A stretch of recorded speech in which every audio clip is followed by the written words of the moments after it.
The live TV, सच सबसे आगे।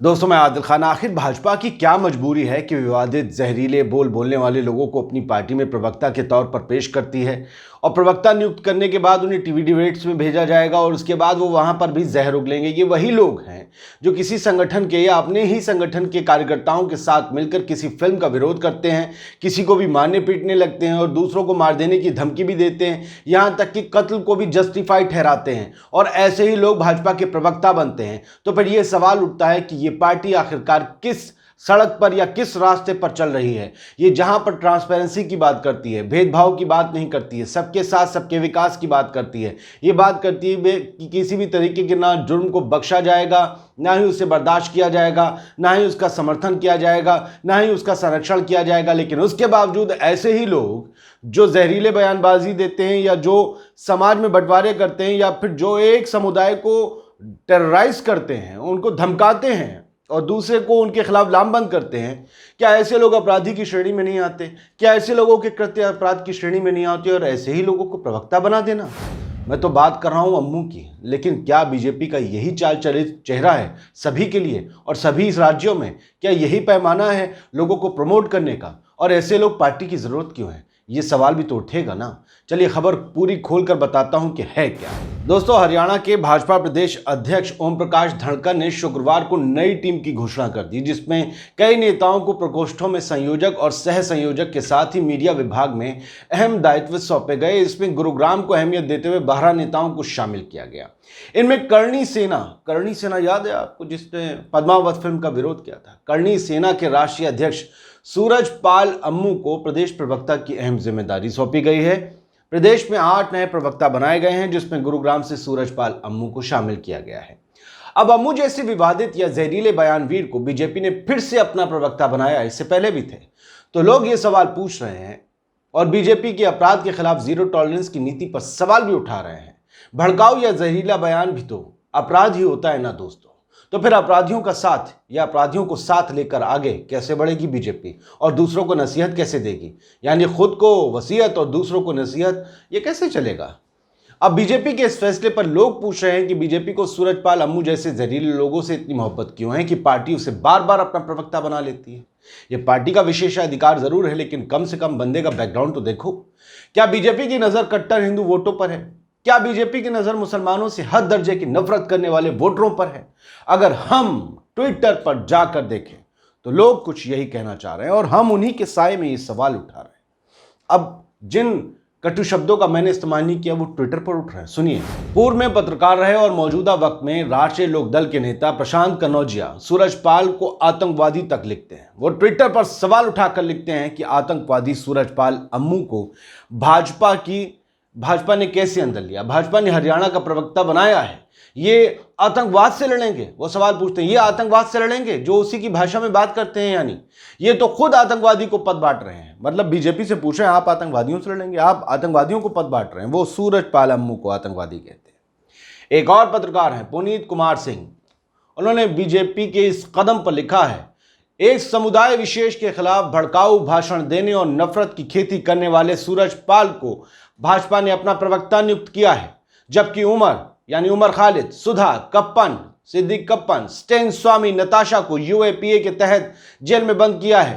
क्या इन्होंने कभी ऐसे कोई भाषण दिए थे दोस्तों जो आपने कभी सुने हो? लेकिन अम्मू कहता है किसी मुसलमान शख्स की हत्या पर कि हाँ मार देना चाहिए, क्यों, हम क्या करेंगे, हमारी बहू बेटी। अरे यार, कानून नाम की चीजें अम्मू तुम हो क्या? आखिर गोडसे को पूछने वालों से और क्या उम्मीद की जा सकती है? ये इस पत्रकार की आखिरी लाइन है इस ट्वीट की। दोस्तों, अब आपको इस अम्मू के कुछ जहरीले और उकसाने वाले बयान और कारनामे सुनाता हूं। शायद यही भाजपा को पसंद आते होंगे, मैं यकीन से नहीं कह सकता। अभी हफ्ता भर पहले करणी सेना के अध्यक्ष सूरजपाल अम्मू का एक भड़काऊ वीडियो वायरल हुआ था, जिस पर हमारी अदालत, हमारी सरकार या पुलिस ने अभी तक कोई एक्शन नहीं लिया है। इसमें अम्मू खुले तौर पर मुसलमान युवक की हत्या को जायज ठहराते हुए दूसरे लोगों को उकसा रहा था।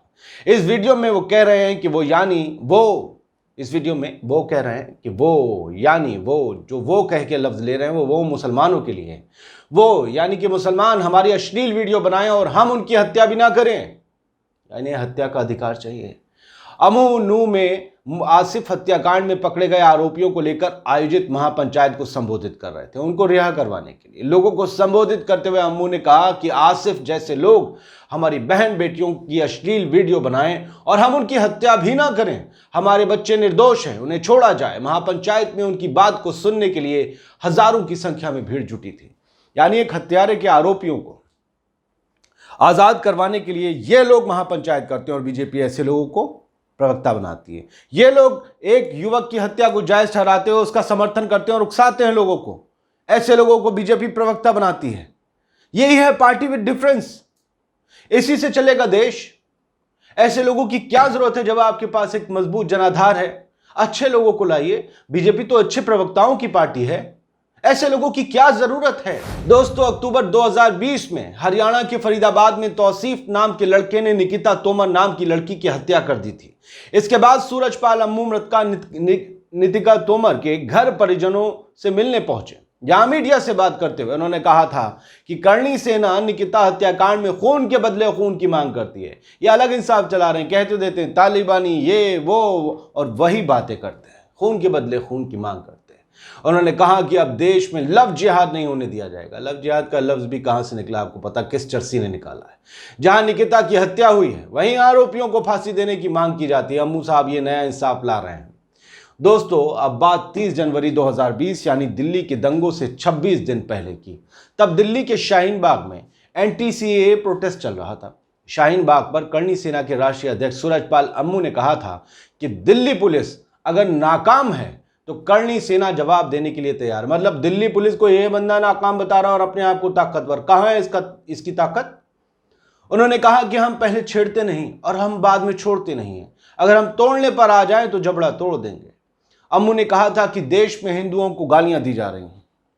कौन से हिंदुओं की बात कर रहे हैं? सब अच्छे से रह रहे हैं सारे लोग। 25 करोड़ मुस्लिम हिंदुओं को हल्के में ना लें। उन्होंने कहा कि अगर शाहीन बाग की तरह इंडिया गेट पर करणी सेना बैठ गई तो इसका अंजाम बहुत बुरा होगा। करणी सेना ऐसे लोगों को सबक सिखाएगी। करणी सेना सबक सिखाएगी। अदालत, सरकार, पुलिस सब तेल लेने चले जाए। आप ही सिखा दीजिए, आप ही हैं मालिक मुख्तार इस देश के। 200 साल 2018 के अखबार का स्क्रीनशॉट दिखाता हूं अब आपको। अखबार लिखता है, सूरजपाल अम्मू की कई महीने बाद भाजपा में घर वापसी हुई। 3 साल पहले भी घर वापसी हुई थी। भाजपा के प्रदेश अध्यक्ष सुभाष बराला ने लेटर, उस वक्त के सुभाष बराला ने जारी करते हुए लेटर बताया था कि अम्मू का इस्तीफा नामंजूर कर दिया गया है। अब वो पहले की तरह भाजपा के प्रदेश प्रवक्ता है। किस चीज को प्रमोट किया था भाजपा ने, बताता हूं। 3 साल पहले, साल 2018 में सेना के बॉलीवुड, ये जो है करणी सेना के बॉलीवुड फिल्म पद्मावत का विरोध करने के दौरान सूरजपाल अम्मू ने भाजपा के प्रदेश प्रवक्ता से इस्तीफा दे दिया था। लेकिन प्रदेश अध्यक्ष बराला ने उनका इस्तीफा नामंजूर करते हुए उनके पुराने पद को बहाल कर दिया था। इस मामले में इस फिल्म का विरोध करने में अम्मू जेल भी गया था 4-5 दिन। अब सवाल ये उठता है कि ये बंदा, इसके बेटे की भी कुछ दिन पहले जो है वो बताते हैं खुदकुशी हो गई, मौत हो गई। खैर वो दूसरा चैप्टर है। लेकिन अम्मू जैसे लोगों को बीजेपी लगता है कि पाल पोस रही है, और हरियाणा बीजेपी का है। क्योंकि जब तक ये पद्मावत का विरोध कर रहा था तो पूछा जा रहा था किस हैसियत से, क्या बीजेपी इसमें साथ है? उन्होंने करणी सेना अपना बता दिया एक ग्रुप। उसके बाद बीजेपी से पूछा गया करणी सेना को आपका सपोर्ट है? बीजेपी चुप रही। जब पूरा हाथ ही निकल गया उसके बाद इस्तीफा पड़ा रहा अम्मू का, और इस्तीफा कबूल नहीं किया, तब तक वो बीजेपी के नेता नहीं है, करणी सेना के नेता के तौर पर। क्या ऐसा हो सकता है कि 2 पदों पर आदमी एक साथ रहकर एक पद का कहलाए? 2 पद का कहलाएगा ना। करणी सेना के मुखौटे के तौर पर जो इन्होंने विरोध किया था वो बीजेपी की तरफ से फिल्म का विरोध कहलाना चाहिए था। खैर, ऐसे लोगों को बीजेपी का सानिध्य प्राप्त है। अगर मैं गलत हूं तो बीजेपी अपने आप को सही साबित करे, अच्छे लोगों को राजनीति में लाए जिसकी वो बात करती है। जय हिंद। द लाइव टीवी, सच सबसे आगे।